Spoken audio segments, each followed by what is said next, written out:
Bienvenue sur la Flip TV, nous sommes le mardi 18 juillet, c'est parti!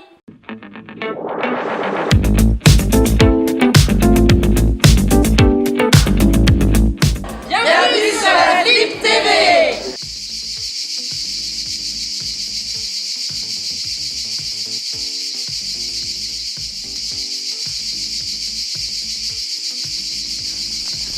Ah oui, non, c'est là.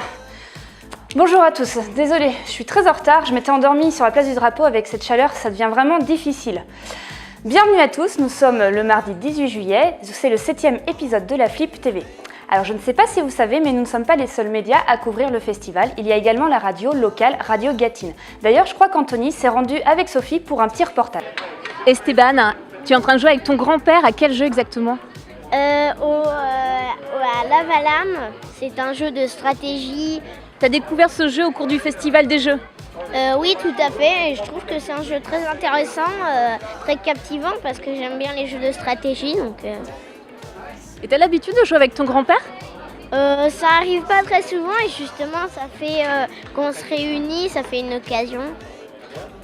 Bon, alors pour ce qui est en effet de l'occasion de jouer, c'est vrai, pas trop souvent, c'est dommage. Alors donc on en profite, le flip c'est une bonne occasion. Et oui Pauline, je suis dans les locaux de Radio Gatine. Alors tout à l'heure, on a suivi Sophie sur le festival en plein reportage, mais maintenant je suis à côté d'Elodie, journaliste à Radio Gatine. Alors, l'agenda de Radio Gatine, c'est quoi pendant le festival ? C'est un gros programme, tous les ans, Radio Gatine est partenaire du Flip. Et alors cette année, c'est une émission en direct tous les jours, entre 18 et 18h30, parfois un peu plus tard parce qu'il y a plein de choses à dire.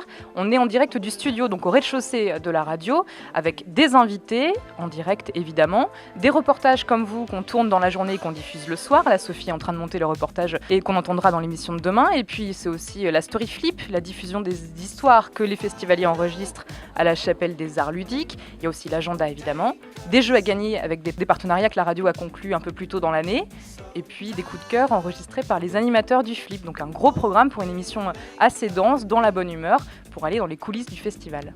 Alors un agenda bien fourni, comme vous pouvez le voir. Alors je vais rester un petit peu ici, parce qu'il fait vraiment beaucoup plus frais ici à l'intérieur de l'écho de Radio Gatine qu'à l'extérieur, parce qu'on a vraiment l'impression d'être dans un four micro-ondes. Bonjour à tous, bienvenue, vous êtes sur les ondes de Radio Gatine pour cette émission. Tiens, c'est marrant Anthony, parce qu'en parlant d'ondes, ça me fait penser à une blague. Est-ce que vous connaissez le cri de la fourmi ? Le cri onde. Oui, parce que la fourmi gronde. La fourmi gronde.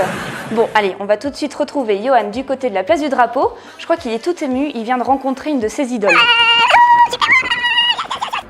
Salut Pauline, Ludovic, tu es sur le Flip. Hello, oui. Donc nous sommes avec Ludovic Maublanc, qui est auteur de jeux, avec quelques jeux sur le Flip je crois.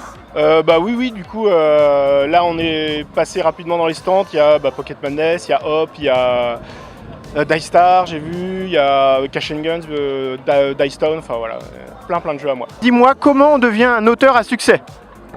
Succès je sais pas, mais en auteur c'est tout simplement à force d'en faire. Voilà, ouais. Moi ça a toujours, depuis bien longtemps c'était mon loisir de créer des jeux.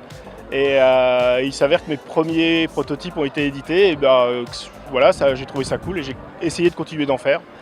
Et petit à petit, finalement tous les ans, depuis 15-16 ans, je sors des jeux. Tu me parlais aussi d'un atelier d'auteur ? Ouais, alors tout à fait, ouais, c'est qu'il y a un an, j'ai lâché mon vrai boulot. Ouais. Parce que je faisais donc mes jeux en parallèle pour devenir auteur à plein temps et en fait c'était à l'occasion de la création d'un atelier par Antoine Boza, l'auteur de Seven Wonders. Je sors 2-3 jeux par an, je vais tâcher d'en faire mon boulot à plein temps maintenant.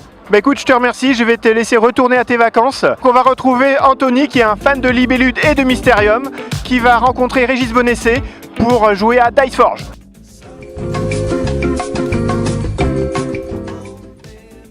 Bon Johan, tu me vois ? Tu me vois pas ? Tu me vois pas ?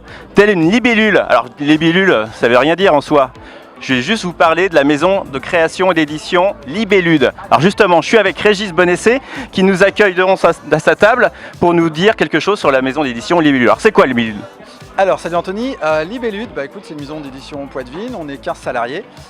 C'est plein de jeux, c'est Dixit, c'est Mysterium, c'est aussi Dice Forge là qu'on est en train de présenter, qui vient de sortir.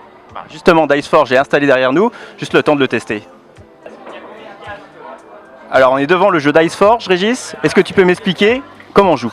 Alors le principe c'est très simple, les joueurs vont lancer des dés et ces dés ont des faces amovibles, donc tu vois on les enlève très facilement et on peut les remplacer, ce qui fait qu'au fur et à mesure de l'avancement de la partie, les joueurs vont pouvoir améliorer leurs dés, donc c'est vraiment basé sur cette mécanique là. Alors c'est quoi le but du jeu? Le but du jeu, ça va pas être très original, c'est de gagner un maximum de points de victoire. Pour ça, à son tour, le joueur a deux choix, soit faire des offrandes aux dieux pour acquérir de nouvelles phases de dés, donc pour optimiser son dé, soit partir à l'aventure sur ce plateau-là pour affronter des monstres, pour retrouver des objets magiques et gagner des points de victoire. Voilà. Quel âge on peut jouer à ce jeu? Alors on peut jouer à partir de 8-10 ans, voilà. Le public c'est de 2 à 4 joueurs, sachant que c'est un jeu qui joue aussi bien de 2 à 4 joueurs. Pour la durée, il faut compter entre 30 et 45 minutes. Voilà. Donc c'est ce qu'on appelle du familial plus aujourd'hui. D'accord, alors le jeu est très fourni et très joli à regarder déjà. Je vous conseille une chose, c'est juste tester le jeu. Et on peut le trouver où du coup ce jeu? Et bien, sur toutes les boutiques là, du festival, sinon sur toutes les boutiques spécialisées de France et de Navarre. Voilà. Bon, écoute Pauline, je te rends l'antenne. Dice Forge a l'air super. Et n'oublie pas, c'est l'instant Whoopi. Tiens, t'es là toi? Ah ben oui, c'est l'instant Whoopi. Alors, l'instant Whoopi du jour, selon le Whoopi monosourcil à la Sainte Frida, pas de bras, pas de chocolat. Et on passe tout de suite à la... Mercredi 19 juillet, rendez-vous dès 9h30 à Tenzey, commune tout près de Parthenay pour une matinée jeu spéciale. Ensuite, l'événement à ne pas manquer de la journée, c'est le lancement de la Jam Flip à 14h sur la place du Drapeau. Ne ratez pas non plus l'escape éphémère Les 12 travaux d'Hercule à 16h à l'accueil du Flip. Nous, avec l'équipe, on vous laisse. On a rendez-vous pour le Corn Hall avec l'association Whoopi au 9 à 21h, place du Donjon. Je vous dis à demain, rendez-vous 19h sur la page Facebook du Flip et surtout, sortez et allez jouer!